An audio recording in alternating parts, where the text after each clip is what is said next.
나아가거라, 성 바깥으로 나아가거라. 백성이 돌아올 길을 만들어라. 큰 길을 닫고 돌들을 없애어라. 문 민족이 보도록 깃발을 올려라. 우리를 구원하시려 이 땅에 오시는 주님께 찬양과 경배를 올려 드립시다.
이스라엘의 목자이신 주님, 요셉을 양떼처럼 인도하시는 주님, 귀를 기울여 주십시오.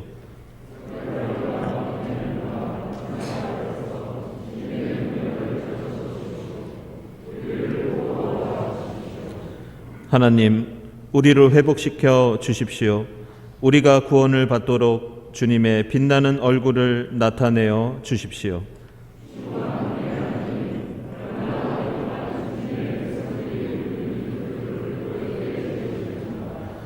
주님께서 그들에게 눈물의 빵을 먹이시고 눈물을 물리도록 마시게 하셨습니다. 우리가 구원을 받을 수 있도록 주님의 빛나는 얼굴을 나타내어 주십시오.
다시 돌이켜 주님께 부르짖기만 하면 주님께서는 하늘에서 들으시고 불쌍히 여기시어 구하여 주시곤 하셨습니다.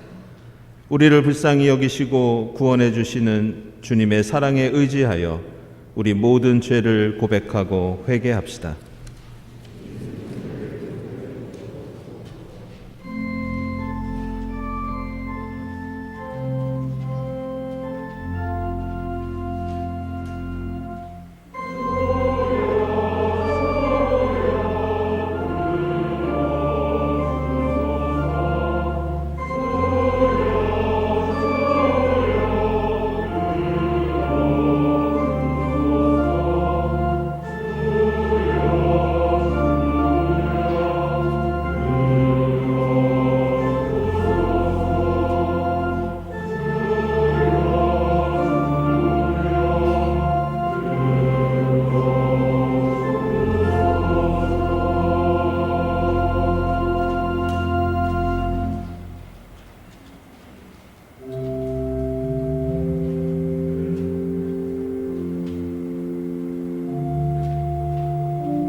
주님께서는 은혜로우시며 사람을 불쌍히 여기시는 하나님이시기에 그들을 멸망시키지도 않으시고 버리지도 않으셨습니다.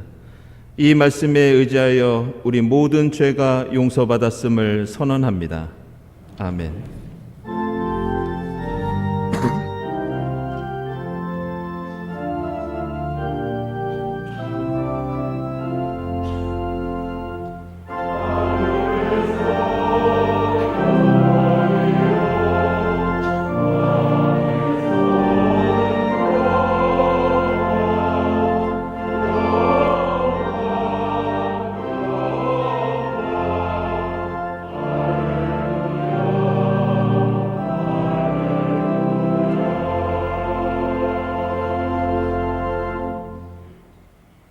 구약의 말씀은 이사야서 7장 10절부터 16절까지입니다.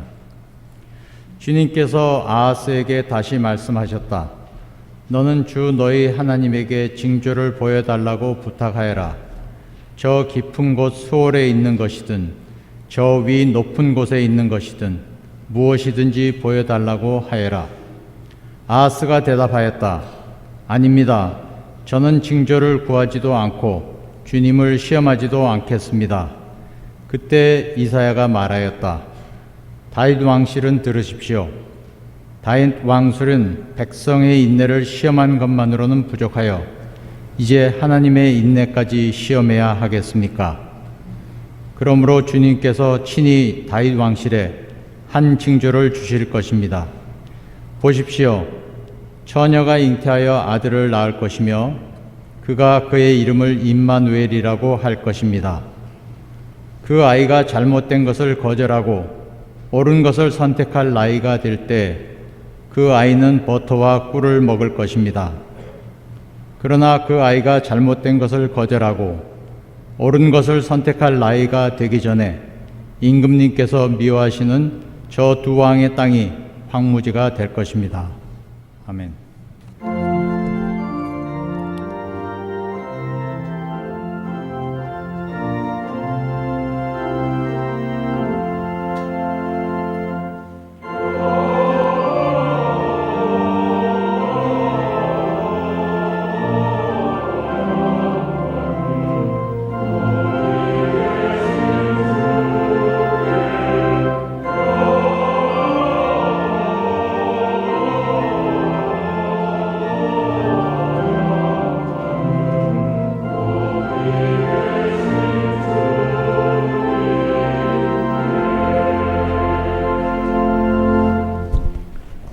서신의 말씀은 로마서 1장 1절에서 7절까지입니다.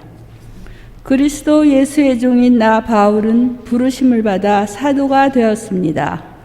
나는 하나님의 복음을 전하기 위하여 따로 세우심을 받았습니다.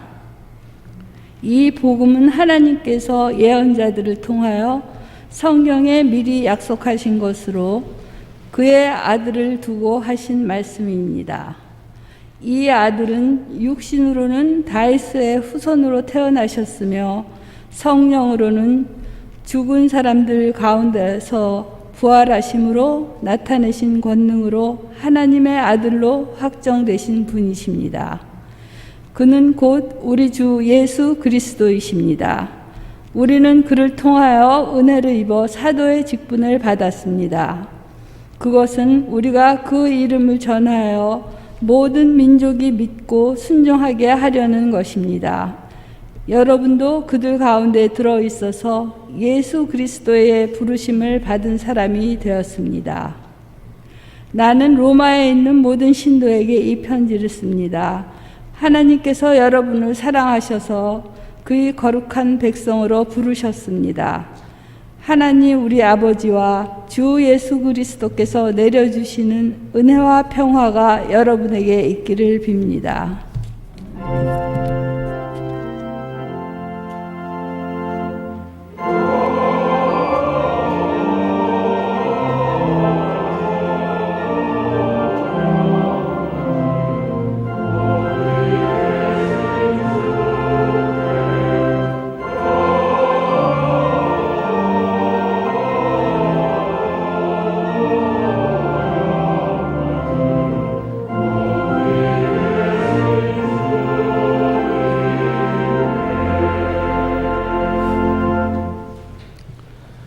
복음의 말씀은 마태복음서 1장 18절부터 24절까지입니다.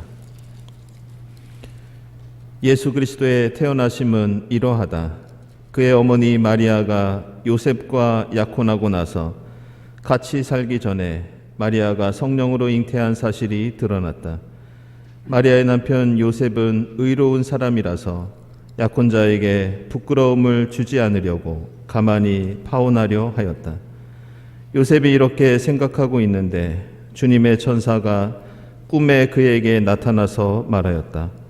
다윗의 자손 요셉아, 두려워하지 말고 마리아를 내 아내로 맞아들여라. 그 태중에 있는 아기는 성령으로 말미암은 것이다.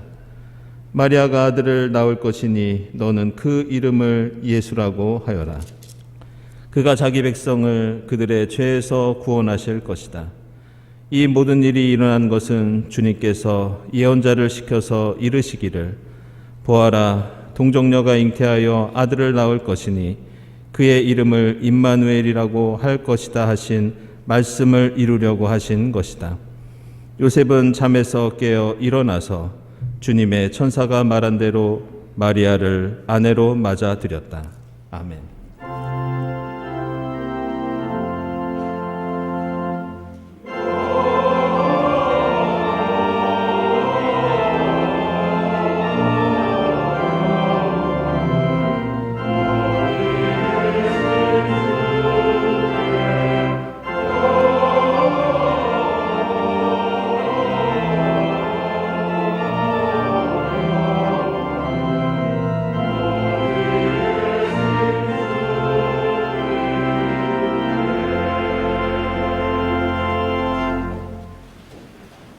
네, 친교와 소식 시간입니다. 오늘은 대림절 네 번째 주일이고 이제 다음 주일이면은 이제 성탄절을 맞이하게 됩니다.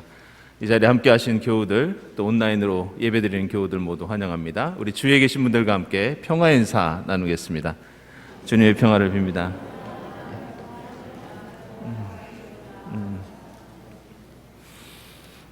네, 알리는 말씀입니다. 화요기도회 계속됩니다. 그리고 모임 광고입니다. 오늘 1시 30분부터 재정당회가 있겠습니다.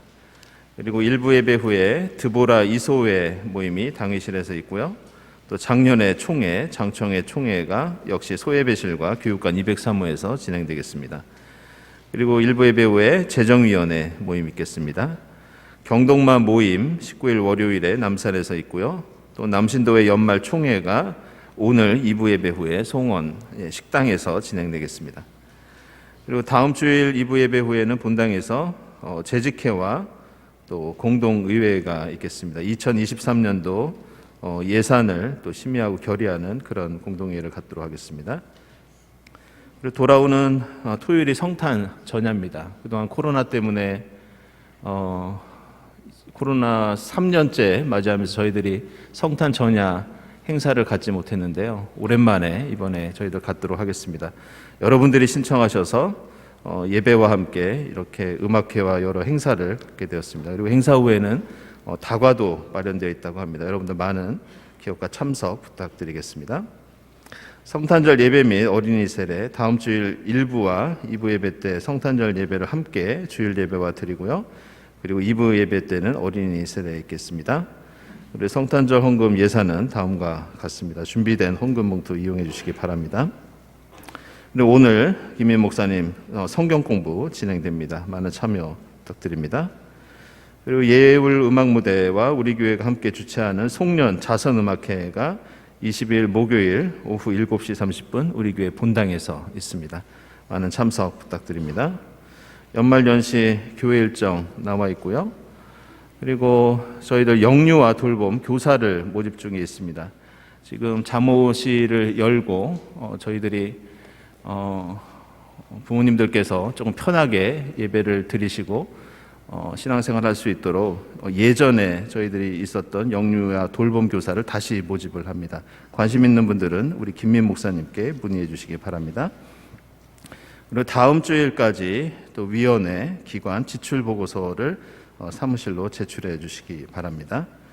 다음 주일 예배위원 감사드리고요. 감사원금, 선한이원금 주님께 드립니다. 그리고 이국한 집사님 가정에서 자녀 혼례 감사하면서 오늘 식사를 대접해 주셨습니다. 감사드립니다. 그리고 박동우, 박재하 장로님, 여러분들 예배 드릴 때 성경이 많이 낡았었는데요. 본당에 80권을 교체하고 다시 배치를 했습니다. 감사드립니다. 기도드리겠습니다.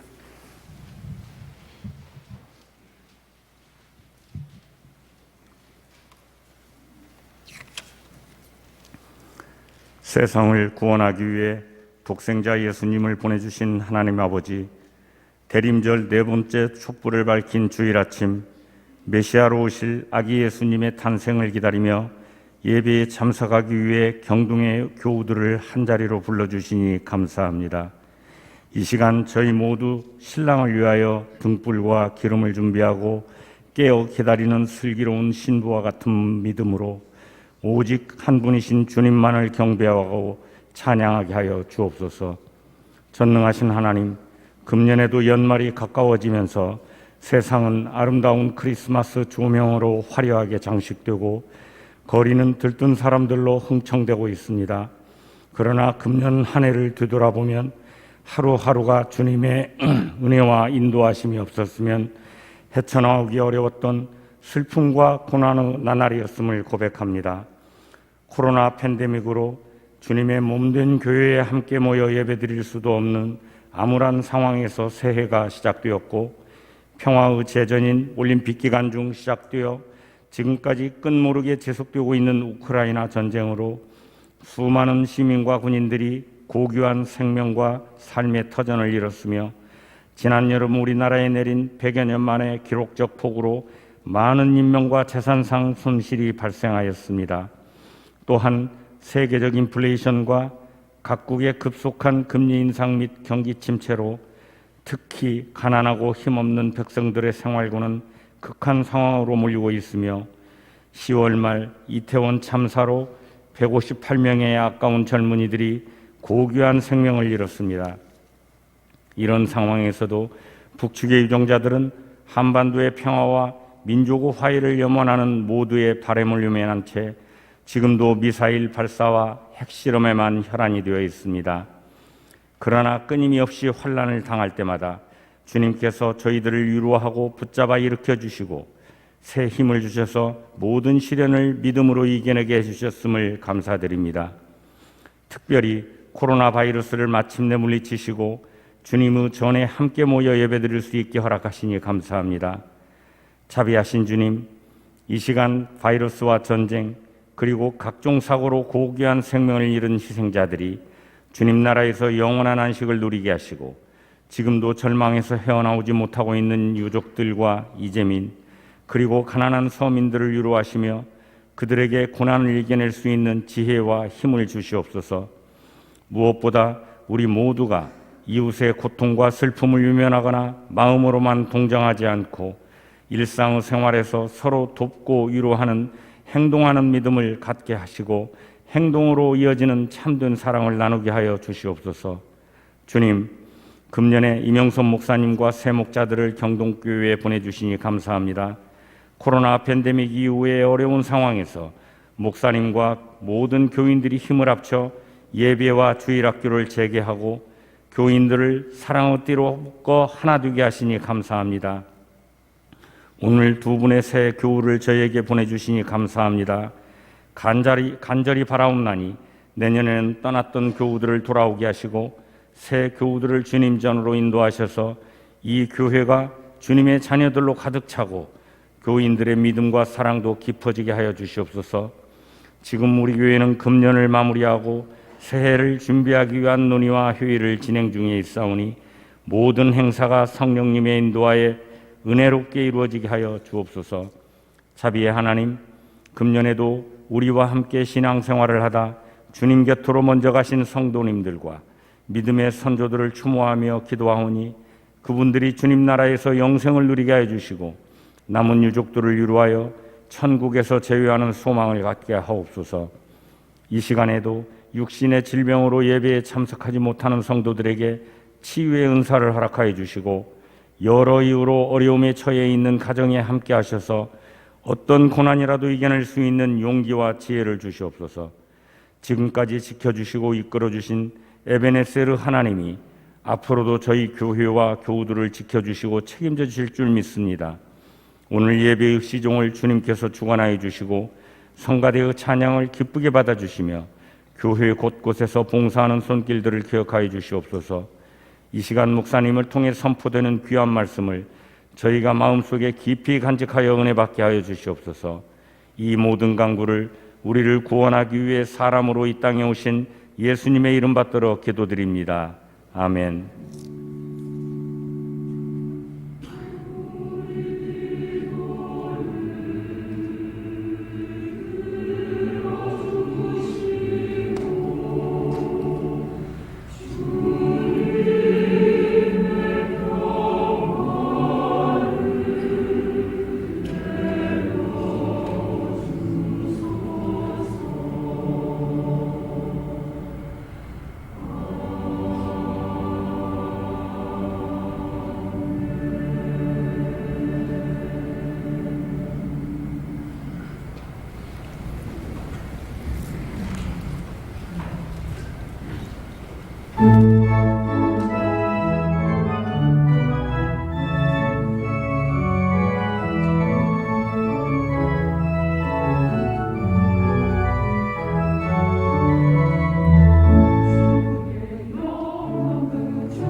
성가대 귀한 찬양 감사드립니다. 이 대림절과 성탄절을 맞이하면 우리가 항상 접하게 되는 말씀이 이 마태복음서와 누가복음서에 나오는 예수의 탄생에 관한 이야기입니다. 그 중에서도 마태복음서는 1장 1절부터 17절까지 예수의 족보가 등장합니다. 그리고 이어서 오늘 우리가 읽었던 예수께서 동정녀 마리아를 통해서 태어나셨다고 하는 그런 탄생 이야기를 접하게 됩니다. 예수의 어머니 마리아가 요셉과 약혼을 하고 나서 결혼을 하기 전에 임신을 하는데 오늘 말씀 보면 성령에 의해서 잉태된 사실이 드러났다 이렇게 나옵니다. 남편이 될 요셉은 의로운 사람이라서 마리아에게 책임을 묻지 않고 조용히 파혼을 하려고 했지만 그날 밤 꿈에 천사가 나타나서 마리아와 결혼을 하라고 말씀합니다. 그 아이는 다른 남자를 통해서 생긴 아이가 아니라 성령에 의해서 잉태된 아이고 하나님의 뜻에 의해서 생긴 아이니 태어날 아들 이름을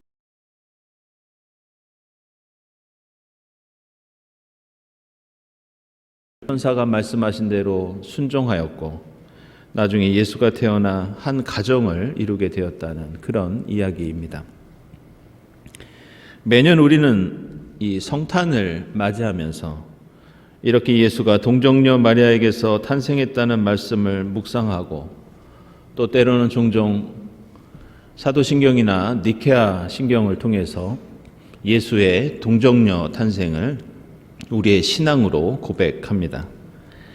그러나 매번 성탄절을 맞이하고 이 말씀을 대할 때마다 왜 굳이 하나님께서는 이런 방식을 통해서 메시아를 우리에게 보내셨는가? 우리의 상식으로는 이해하기가 쉽지 않을 때도 있습니다.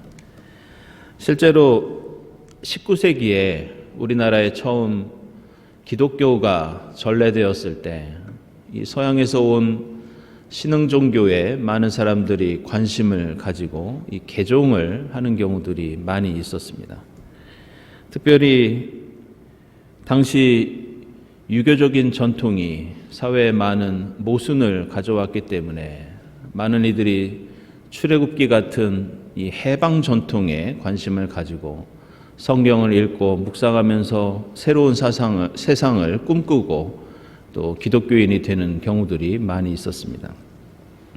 하지만 다른 한편으로는 유교적인 조선 사회에서 기독교가 전파되는 데 큰 걸림돌이 되는 말씀이 있었는데 그것이 오늘 우리가 읽은 이 마태복음서 이 말씀에 나오는 예수의 탄생입니다. 동정녀 마리아가 예수를 낳았다. 이 양반들이 처음 마태복음서를 읽을 때는 그 앞에 예수의 족보를 보고서는 예수도 족보가 있는 양반이구나 하면서 반기고 기뻐했다고 합니다. 그러다가 예수가 아버지 없이 어머니에 의해서 태어났다는 말씀을 읽고는 예수를 마치 천민 취급을 하면서 무시하고 받아들이지 않았다는 이 교회사의 일화가 있습니다.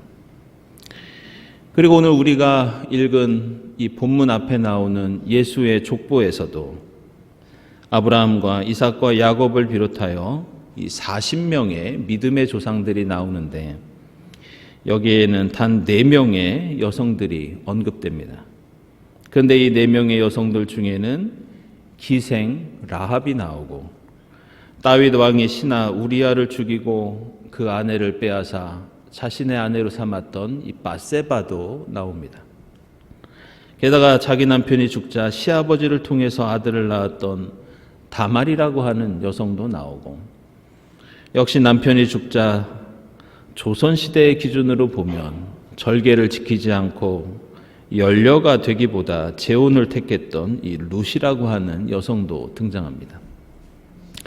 따라서 삼강오륜을 강조했던 조선시대에 동정녀 마리아 이야기와 이 예수의 족보에 나오는 여성들의 면모는 당시 사람들이 보기에는 인간의 도리와 이치를 어긴, 한마디로 메시아 예수는 근본이 없는 집안에서 태어난 사생아라고 생각했습니다. 그리고 이러한 문제는 오늘 21세기를 살고 있는 우리에게도 여자와 남자가 만나 결혼을 하고 아이를 낳는 것은 인간 역사에서 가장 흔한 일인데 그게 무슨 어려운 일이라고 왜 하필 인류를 구원할 예수는 그런 족보를 통해서 왜 동정녀 마리아를 통해서 태어날 수밖에 없는가, 이런 생각을 하게 됩니다. 그리고 사람들의 마음 한구석에는 정말 예수의 어머니 마리아는 동정녀였는가? 무언가 예수를 신격화하기 위해서 예수 탄생 이야기를 마치 신화처럼 과장한 것은 아닌가? 그런 의구심을 가질 때도 있습니다. 따라서 오늘 예수의 탄생은 기독교 신앙에서 우리가 풀어야 할 중요한 과제라고 할 수 있습니다. 우리가 우리에게 오시는 예수를 제대로 이해하고 예수를 나의 삶 속에서 온전히 만나고 맞아들이기 위해서는 예수가 동정녀를 통해서 태어났다는 이 이야기를 우리가 받아들이고 우리가 통과해야 온전한 기독교 신앙의 세계로 들어갈 수 있습니다. 메시아 예수의 탄생은 사실 갑자기 일어난 사건이 아니라 오늘 로마서에서 말씀하는 것처럼 하나님께서 예언자들을 통하여 성경에 미리 약속하신 내용이었습니다. 그래서 오늘 마태복음서의 1장 22절 이하의 말씀을 보면 마리아에게 일어난 이 모든 일들이 주님께서 예언자들을 시켜서 이루신 것이다, 이렇게 알려줍니다. 그러면서 오늘 우리가 함께 읽었던 구약 성경에 이사야서에 나오는 하나의 예언을 소개하고 있습니다. 그것은 23절에 나오는 보아라, 동정녀가 잉태하여 아들을 낳을 것이니 그의 이름을 임마누엘이라고 할 것이다.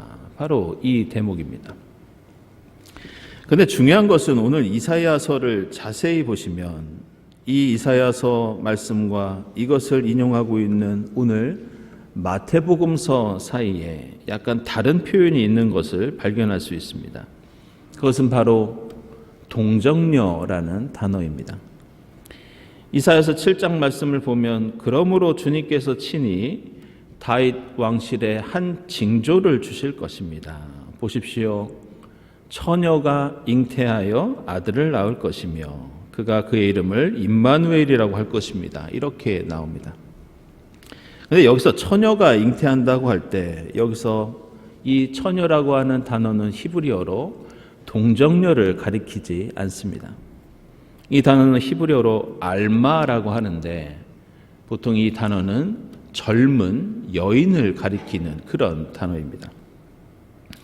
그래서 구약 성경을 헬라어로 번역한 70인역을 보면 이 부분의 말씀을 젊은 여인이 잉태하여 아들을 낳을 것이며 이렇게 번역합니다. 젊은 여인이 동정녀가 될 수 있지만 그렇다고 모든 젊은 여인이 동정녀가 되는 것은 아닙니다. 그렇다면 마태복음서 기자는 이사야서 말씀을 오해하고 있고 잘못 번역하고 있는 것인가? 아니면 어떤 특별한 의도를 가지고 다르게 번역한 것인가? 우리가 알아야 할 것은 마태복음서를 쓴 이 저자는 유대인이었고 그런 이유로 마태복음서에는 다른 복음서와는 달리 구약 성경을 인용한 말씀들이 대단히 자주 등장합니다.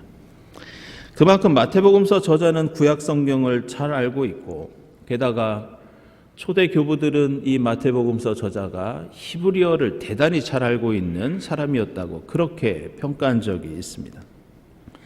따라서 젊은 여인을 동정녀라고 번역한 것은 이사야서를 오해한 것으로 보기는 힘듭니다.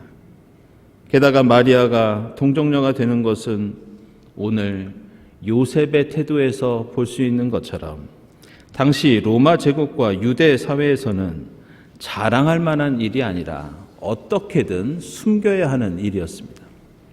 그리고 이것은 마태복음서를 기록한 마태 공동체의 시대에서도 마찬가지였습니다.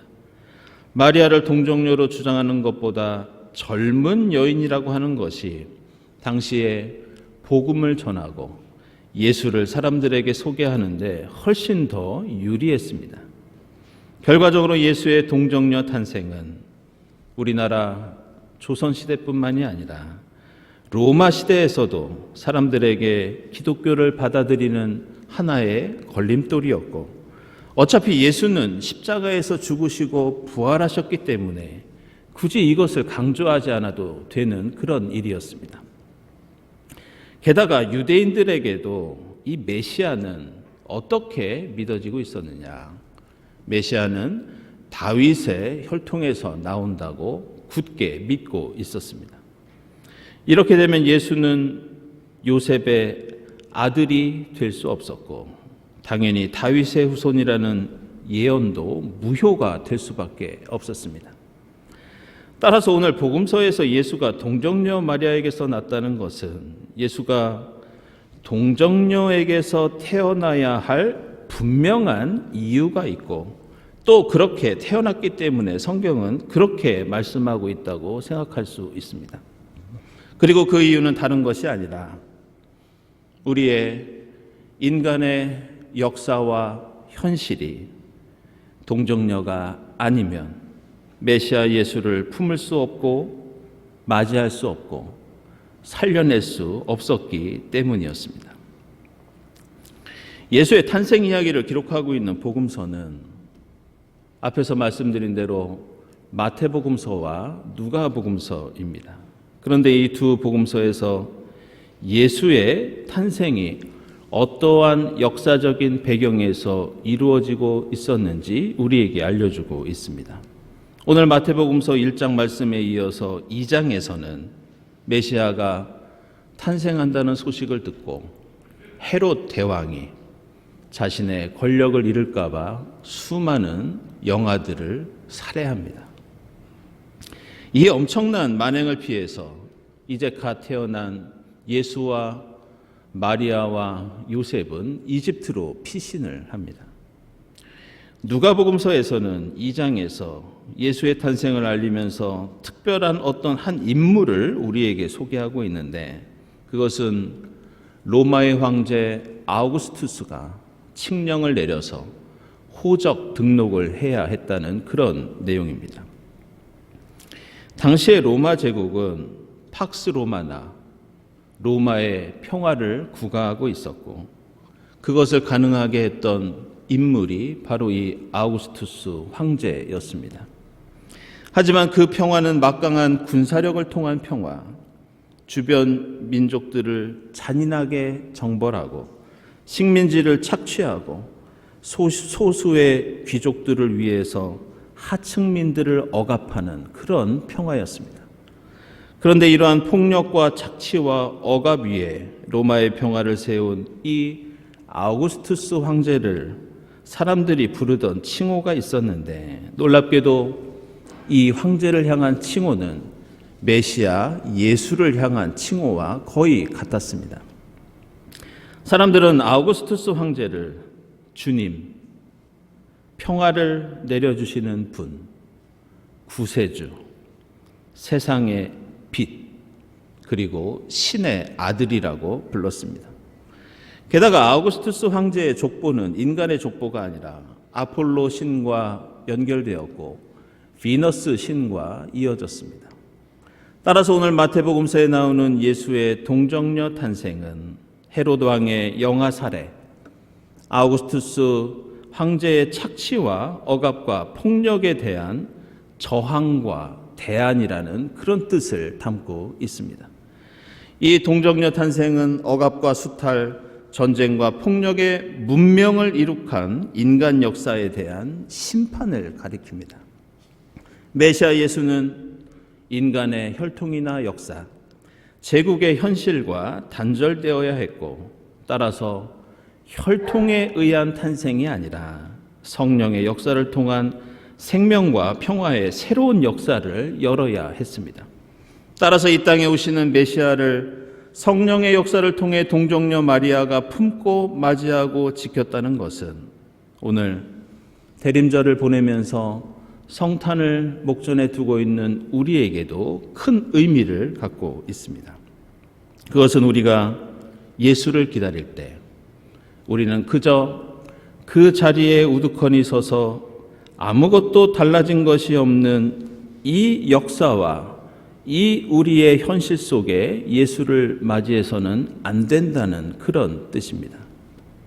아기 예수를 맞이하는 우리는 동정녀 마리아처럼 과거의 역사, 낡은 이데올로기와 신념, 우리를 지배하는 이기심과 아집과 욕망의 혈통과 단절되어서 성령 안에서 새롭게 되어야 한다. 이것이 동정녀 탄생의 의미입니다.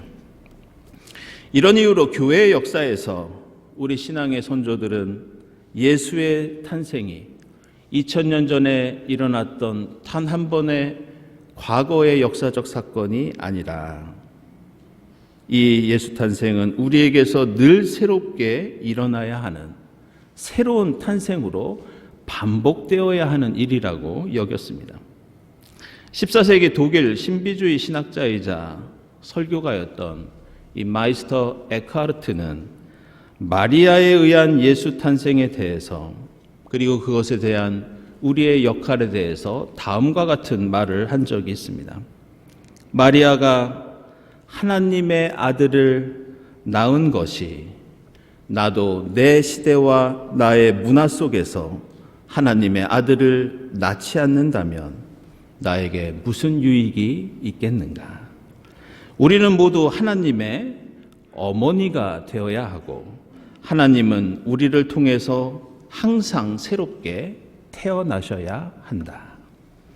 다시 말해서 동정녀 마리아가 예수를 잉태한 사건은 2000년 전에 하나님의 아들이 이 땅에 태어난 것으로 끝나는 것이 아니라 그 예수의 삶과 죽음, 부활, 예수의 가치와 의미가 오늘 우리의 삶 속에서 다시 탄생되어야 한다는 그런 뜻입니다.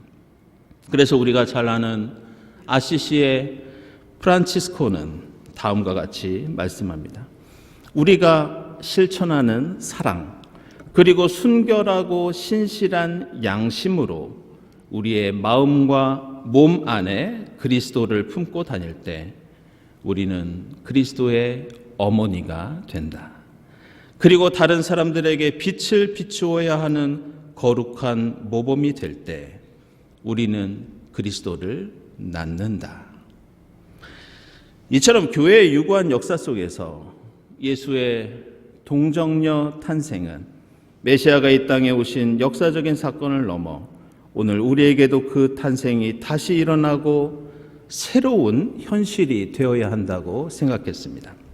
사랑하는 여러분, 예수의 성탄을 목전에 둔 대림절 넷째 주일을 맞이하면서 우리 모두 지금 여기에 예수 그리스도를 잉태하고 낳는 그리스도의 어머니들이 될 수 있기를 바랍니다.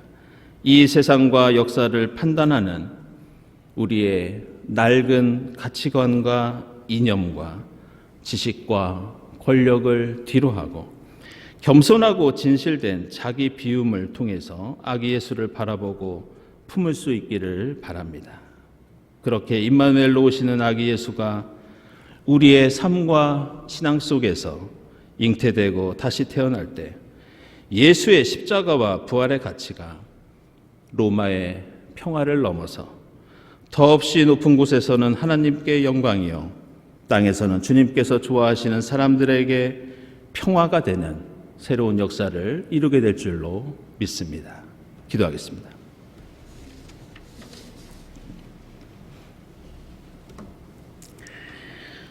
하나님 감사합니다. 대림절을 보내고 이제 성탄을 맞이하면서 저희로 낡은 생각과 행실을 버리고 하나님의 영으로 새롭게 하여 주시옵소서. 저희 모두 겸손하고 진실된 삶과 신앙으로 이 역사와 현실 속에서 평화의 왕으로 오시는 아기 예수를 낳고 기르는 순결한 마리아가 되게 하옵소서. 예수 그리스도의 이름으로 기도드리옵나이다. 아멘.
하나님 감사합니다. 저에게 예수 그리스도를 보내주시고 저에게 구원과 사랑을 베풀어 주신 하나님 감사합니다. 그 은혜에 감사하면서 정성껏 예물을 드리오니 기쁘게 받아 주시옵소서. 이 예물이 이 땅에 주님 나라 세우는데 값지게 사용되게 하시고 이 땅에 억압당하는 이들, 고통당하는 이들, 주님의 사랑을 소망하며 기다리는 이들에게 큰 힘과 용기가 되게 하옵소서. 예물을 바치는 손길들을 기억해 주시고 하나님의 합당하신 방식대로 복을 내려 주시옵소서. 예수 그리스도의 이름으로 기도드리옵나이다. 아멘.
감사합니다. 인간의 혈통이 아니라 동정녀 마리아를 통해서 주의 성령을 통해서 이 땅에 예수 그리스도를 보내주신 하나님 감사합니다. 저희로 낡은 생각과 행실을 버리고 하나님의 영 안에서 새롭게 되어 늘 아기 예수를 우리의 삶과 신앙 속에 품고 이 땅에 주님 나라 이루어가는 저희 모두가 될 수 있도록 인도해 주시옵소서. 저희 모두가 아기 예수의 가치를 늘 매일 잉태하고 낳고 기르는 작은 마리아들이 될 수 있도록 인도해 주시옵소서. 이 모든 감사와 간구 위에 성부와 성자와 성령 삼위일체 되신 하나님의 은총이 지금부터 영원까지 함께 하옵시기를 간절히 축원하옵나이다. 아멘.